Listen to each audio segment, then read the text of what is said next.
so many guys out there. We don't know say love. Drama continues as always. We just had a present. But you want it to be true, you make it true. So you get clicks, but when you go personal, what's really going on? Like, what's going on, y'all? This Greg. Greg said it. Back with another one.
What's going on, y'all? What's going on? It's Greg. Here, Greg said it. We're here bright and early this morning, the early morning edition. You know, when I do this, got something to do, something going on. Appreciate y'all. Somewhat of last minute notice. It's kind of a pop up. I knew it was something I need to get done. Got a little task to do today. So during my regular time. So I said, let me come on over here. And again, appreciate you all coming through. Appreciate anyone to catch this replay or don't catch this live. But I definitely want to get on, at the end of the week. Won't be before you long like a good old Baptist preacher. But it's been some activity this week, and there's always some, as always.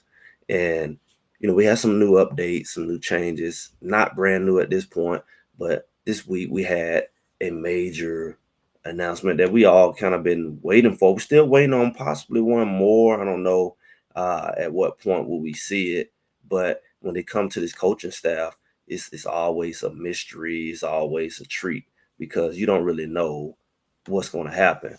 Now, we know that Colorado, it's two things that's going on.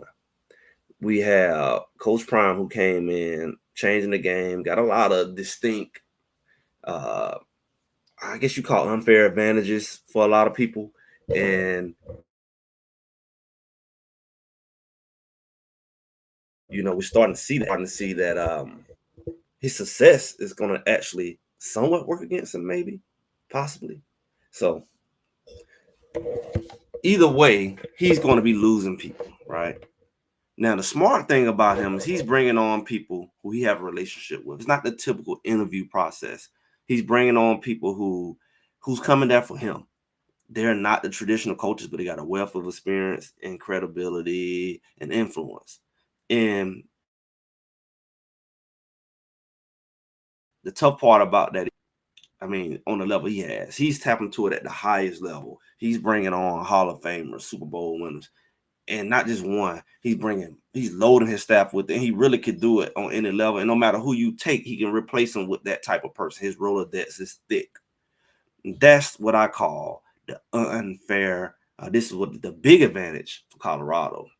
It was the advantage that I saw from the very beginning. It was the reason why I felt all the other coaches were teaming up against them because they saw this. I'm like, the portal thing kind of increased, and coaches were worried about that because they know that that can impact how they've been doing things for a long time, make them have to learn new skills. It's a lot of changes that happen anyway in the sport. We've seen what happened last year with the headsets and the tablets. So it's always going to be change, but that portal thing was a lot. And then at the same time, you bring in a guy like Coach Prime. He come in and he got all this flash and vibrato. He got all this going on. And his name alone, his reputation alone, is a threat to your recruiting because what happens when that guy who wanted to come to your school say, I want to go over there with them? Especially at the time when you saw the superstar level go down to his sons and Travis Hunter and all that. That was just a big draw for a lot of guys who wanted to play with them. But at the same time, it was still new. People had comments. They didn't know what to believe. They didn't know how long he's going to be there. You got all these different things that kind of like slowed that down. But as you see the shift starting to happen year after year, more quality people choose to come there. But what they didn't fully evaluate is at the same time, the quality of coaches is increasing as well. So you saw the first year when he got there, it was like he had a couple guys who he had to kind of rush in there. He didn't really know it was risky. It just so happened both of them guys left after year one. We can say those because can't say because the team did well, but they both had experience and stuff that people are gonna want to be interested in. At the same time, it wasn't the best fit because it wasn't people he brought with him, and he didn't have time to get at the time of the year the coaching contracts, all the transition. So then you go into year two, he brought Shermer on. He had him on staff. He slid him on in. He knew what was going to happen, right? Then you see Rob Lipston. He didn't really have a relationship with, but he was a hungry guy. They was in the same circles, NFL guy, and it worked out. Now you starting to hear comments about, okay, Livingston, boy, they want him bad. He definitely gonna make it past this year. And Shermer, boy, they gonna be pulling him. And like I said, there's two reasons they're gonna do that. One, they ain't gonna let him just stack up like that. And two, if they win and people want their people. But this is what's crazy. I know y'all see it. Now you look at now he was a Super Bowl winner as a player and as a coach. He was actually the coordinator Brady's last championship with the Bucks, right? Considered a young coordinator. He wasn't that far out in the NFL. He was a coordinator. This is a guy that they thought was possibly going to come in last year. Now you see him sliding in as Coach Prime started to talk about Schumer. Man, he pretty much done. Livingston probably done. You really pay attention to his moves. He bring him in as a QB coach, which the coordinator somewhat does. And I know we said we need a quarterback coach. That's true. But this guy gets to come in and get acclimated to the program as a QB coach because if Schumer slide out, guess who's sliding in? And it's not a far fetch because he's going to slide in as a former NFL coordinator, just like Schumer, and he won a Super Bowl. So, all of those accolades go with him. Coach Prime is positioned where it's not going to be a lot of people he has a relationship with. He done brought in Marshall Faulk as well. And all of these people know each other. They come from the same quote unquote fraternity. And you got to look at what's going on behind Livingston. Is it Hilo? Who's coming right behind him? Or maybe the next person he's bringing in that's supposed to be a bit surprised. He just maybe brought in both his coordinators at the same time. I don't know. But just know that he got people there now who's capable. I don't know who it could be. I don't know if it's Mathis going to get his shot. I don't know if it's Hilo. I know Hilo look like he would make a great coordinator. He has a lot of experience. He's a knowledgeable guy, and to me, he is the next Livingston because he he's been around a lot looking for a shot to move up in life and go to a coordinator. And one day maybe he'd be a coach because he has it. He looks it, he's talking it. And you got to look at the fact that everything that Coach Prime doing at this point is future based. It's not right now because right right now it's almost it's like his saying with the meetings. His meetings say if you on time, you if you early, you on time. If you on time, you late. And if you late, you might as well not even show up. So if you take that philosophy, what he's doing is not for now. He's already ahead. He's already ahead of what's coming. So let's look at this. Coach Prime has just brought in Pico, defensive line coach. He came right behind, brought in Marshall Falk. And then he turned around and brought in Leftwich. All three of these guys played at the NFL level successfully. Pico did 15 years. He did longer than Sapp. He's not a gold jacket. He's at least some yet. They brought in Leftwich. Leftwich, like I said, won Super Bowl, all that. Only two of these guys have not been coaching, right? Leftwich coached at the NFL level. Pico done it at the NFL level. Both of these guys have coached at the NFL level. They're coming down to the college level. Now, let me ask you this. I said this last year. Maybe this went over people's head. How do you have a guy who coached at another level, coached, not just played, coached at another level? How is him coming down too hard for him? Now, I'm not talking about relatability. That's all personal. I'm talking about knowledge and skill. How is that not an advantage? This is like me having guys who coached at the college level and come coach high school. High school is a step down. This the experience level, the coaching that you're going up against is going to be a easier job. It's not easier necessarily if you don't know how to coach. Now that's a whole nother conversation. If you don't know how to coach, it don't matter what level you on. You don't know how to transfer what you know to the next person, especially a younger person. That's a whole nother skill set. But I'm talking about from a knowledge standpoint. If you're a person who knows something on a higher level, if I'm teaching calculus, surely I can teach basic math. See, so that's what I'm looking at. These guys are bringing a higher level of understanding and bringing it to a lower level to pull them to that higher level, which not only prepares them for the next level for those who are going to go, but it gives them a more comprehensive approach to what they're doing, which can give them an advantage.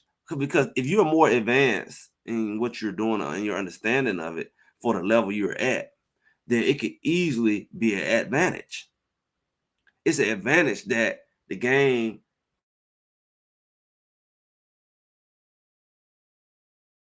technically is faster bottles, stuff like that. And the game is a different pace from that standpoint. But it's also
Okay, I don't know what this thing being silly here. Is the internet freezing up or whatever? Let me know if y'all see me here. Wi-Fi being silly.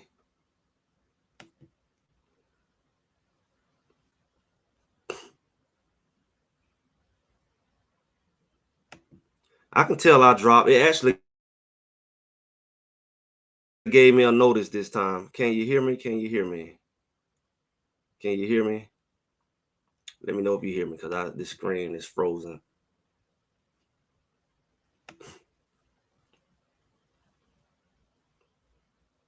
Okay, because I see the screen is froze up on my end. And I'm just gonna talk through this silly internet thing here. Um, you can hear me. But as I was saying, because one monkey don't stop no show. So basically, the advantage also that I think that you can't really replicate. You can't really replicate the fact that okay, you say Coach Prime couldn't go on home visits. You say Coach Prime couldn't go. He doesn't go. Right, he's too much of a celebrity. Yeah, I know you all can't see me, but when you add the fact, let's just add. I don't know, Shermer, an NFL coach, going on a school visit. A Pico, a former NFL player, going on a school visit, a home visit. A Marshall Faulk, I don't know if he need to go. If he go on a home visit of school, I mean, he don't have the celebrity of a Coach Prime, but it would make a big deal if he walked into a school building, right? And you add any of these guys. They just brought in Brian Leftwich. If he go on a school visit, let's say they go to recruit the Nets quarterback behind Juju or whatever, and he's a junior and he's going to his senior year, and you starting to build that pipeline behind him because Salter's going to be gone. Then Juju up, you want somebody to push Juju, right? Imagine these guys going on a recruiting visit and then you just send your little coach. He better have a whole lot of relationship.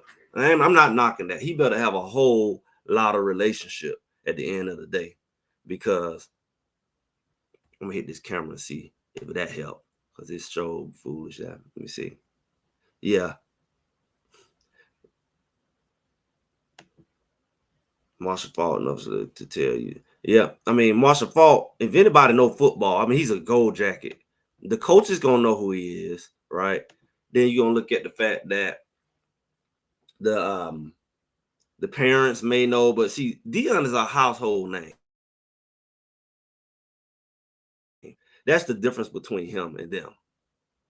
The difference between him and is the fact that he's one of those guys who, he does TV, he does commercials, he does all that.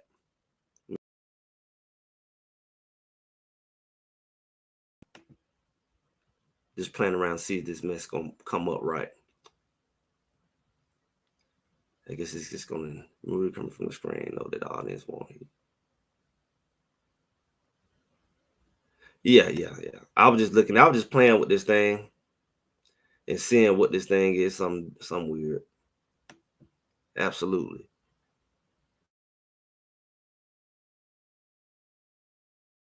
appreciate it. So at the end of the day, how do you replicate this? The biggest issue is you can't replicate it. You can't replicate it. Alabama can't replicate it. Georgia can't replicate it. Michigan can't replicate it. Now, some coaches are like mini celebrities in their towns. Like, let's say you in Columbus, Ohio. It's kind of like being in a football in a country town. Everybody know who that coach is in that local small town. So you can be a local regional celebrity, especially if that town is all about that sport, that football. I mean that helps if you add a little small country town and Columbus or up in Michigan or whatever. Then yeah, locally you could be that guy where everybody, oh, that's Coach such and such. But nationally, recruiting nationally, that don't mean nothing when you're the guy in Michigan, but you got to go to California or you have to go to Arizona. That national celebrity is what makes it hard for people to keep up with a Coach Prime. Now he's putting a lot of foot on the gas when you add to that the people like Pico. You can send him into, like you said, the Polynesian community, but the community where they look up to him because he's one of the ones who made it out. He had a successful career. He would be the Coach Prime of that community. You send somebody like him to the community, he's gonna have a lot of influence. and it gives you some leverage in that community. Same thing with a Marshall Faulk. Marshall Faulk is a guy that you can use sparingly, but when you use him, it's gonna count because he Coach Sapp, all those you use those guys sparingly because they are an extension of Coach Prime. Coach Prime is like celebrity version of a Hall of Famer, but yet a Hall of Famer to anybody who knows football. That's enough. International reach. He started doing podcast TV shows. He's been on TV. He is a brand. He is a brand. Absolutely. He's a brand. And that's one thing that no coach can replicate at the end of the day. It's a very distinct advantage. And the fact that he knows how to use his celebrity, not just as a coach, but as a recruiter for coaches, it's going to be a problem because he really, honestly, he can go every couple of years and he can change his coaching style. And he can bring in somebody who's sitting in the cut that you don't know. Like Marshall Faulk say, Coach Prime has been grooming him. He's been grooming him for years and been kind of throwing stuff at him. Almost like he always ahead of the curve. So it's like him planting the seed to the point where he says, okay, I know when the opportunity comes, we go on here. And that shows you how Coach Prime really was really playing this hand from the beginning. Because how do you know when to reach out and what to reach out on? Because when you're at Jackson State, okay, you might say this might be a good spot, but when I go here, this definitely something that I can use you at. So you knew that he wasn't about to be a Jackson State loan. He wasn't about to be a Jackson State loan. That's for sure. And then you also got to look at the fact that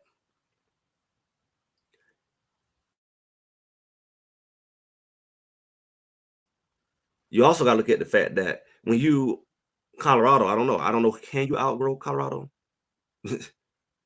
Oh my goodness. What we talk about? What is that gonna do? I don't know. That's a whole nother conversation.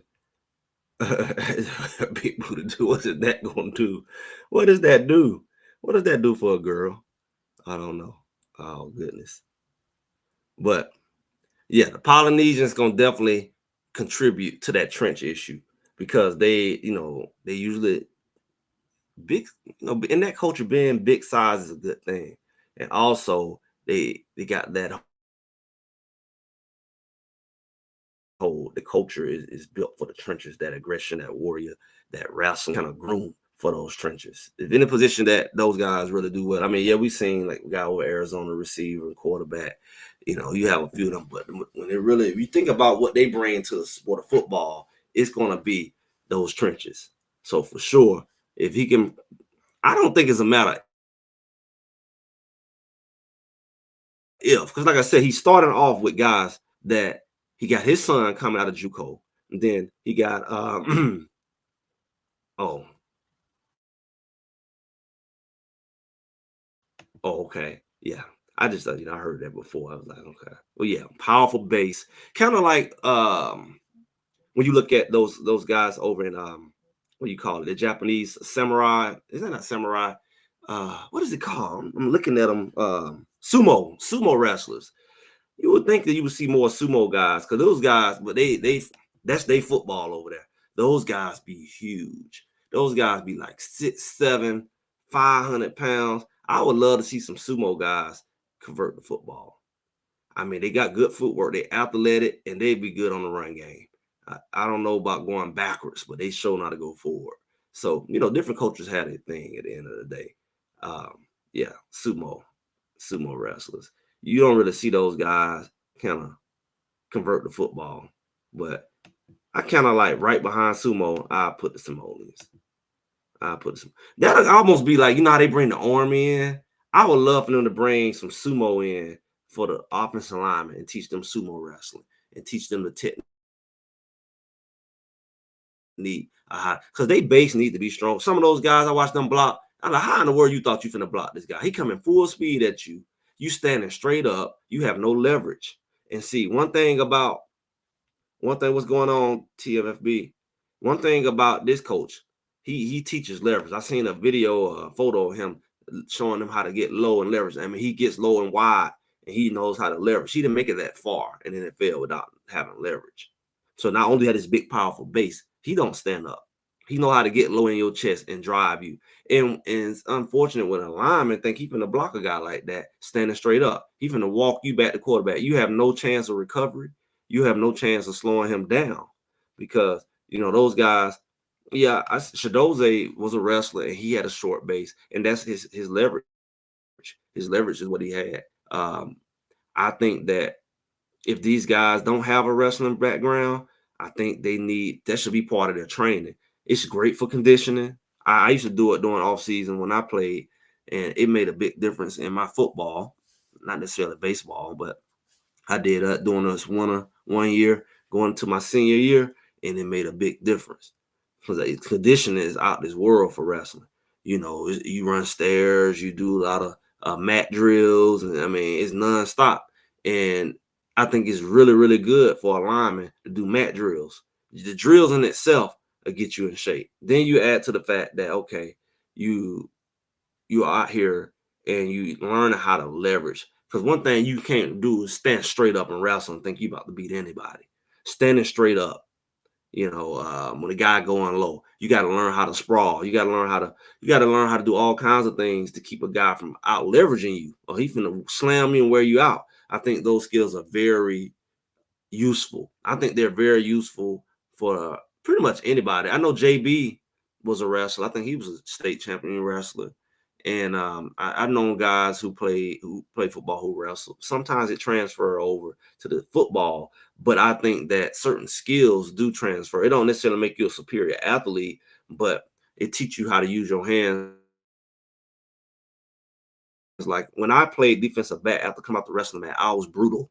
I was brutal to those receivers. They were not getting off the ball. I was overly aggressive. One time I took two guys out at one time on the punt team. I just stacked them on top of each other. Then the ref had to throw a penalty. Now I mean I whooped both of them at the same time. I wasn't holding them. The hands and the aggression and the leverage was just brutal, you know, and those skills are needed, especially with our line. They need to learn hand placement. They need to learn leverage, offensive line, particularly because I've seen the videos. Our defensive line is looking a little more advanced than offensive line. I do think the offensive line is a better going to be decent. I don't know how much, especially if you add more run into it, that may help them out. But I know our defensive line is returning a lot of guys, and they were fairly dominant. And I think they're going to take it up another level. Not changing the fact that you have Pico coming in and bringing what he's bringing. There's just too much knowledge. You see the difference that Sap made last year and Coach Lewis made. You've seen it, right? So it's like, yeah, the screen is frozen. We're aware that the screen is frozen. When this one little thing gonna stop the show, we're about to end shortly. Appreciate you coming through. You know, we just ride this thing out. Silly. The internet good. You would think the screen would come back together. Yeah. Conditional fighting skills. Yeah. And yeah, absolutely. Boxing would be good. Boxing teaches you how to use your hands, right? Teach you how to use your hands, and because you're hand fighting. So DBs and I think that boxing is definitely good for the receivers because it teaches you how to maneuver the hands. And they're also good for DBs because they're trying to block you. So you got to learn how to maneuver those hands. You got to learn how to work your way around those hands. And what's going on? So the biggest thing is it's different skills that allocate. I like the whole military thing. Yeah, I actually got Xfinity. But I did do a little split yesterday, so I don't know how much this. I see a full bar. Maybe it's this T-Move Be Live. Maybe Be Live is the T-Move. I'm not on StreamYard. I've been off StreamYard since last maybe October, November, something like that. Maybe it's them because I had this issue before, but I didn't know I was frozen. At least I know I'm frozen on this one. They was not allowing me to do stuff, whatever. So maybe it's Be Live's the T-Move. You know. They tell me to do all this stuff. I'm like, man, I'm just trying to scream. I ain't trying to do all that tech stuff. Help me with footwork, Lord, about explosive moves. Yeah, I mean, your feet work got to be right. When it comes hand and feet coordination is important. When you're trying to jam a guy, it's also important when you're trying to get away from a jam or when you're trying to block a guy. You're trying to block the guy, he is not going to just let you block him. So your positioning of yourself and how you use your hands is, you know, Now I ain't heard no Temu internet. That's something new to me. You ain't talking about no Temu internet, like that's a joke. But I was like, I wouldn't be surprised if Temu go get some internet. They can be like Amazon. They get everything else. Yeah, these my internet is full, man. My and that's just got to be this be live because yeah, the internet started acting foolish. It did, but I'm looking at my internet and it's full. So Be Live's the one that refused to adjust. It just refused to. I took it off the screen, put it back on. It's still frozen. It wants to do what it want to do. But either way, we gonna end today, y'all. I told you I came on early here today to get with y'all. Appreciate y'all coming through. Appreciate everybody seeing the replay. Support the So make sure y'all like, share, subscribe, y'all. I've got to get ready for this little task I got coming up in a couple hours. Got to go ahead and knock it out the park and then going about my day. So I just want to get with y'all. Appreciate y'all coming through. Y'all be on the lookout for upcoming videos throughout the week. Maybe a little inspiration, motivation later. I'm feeling inspired.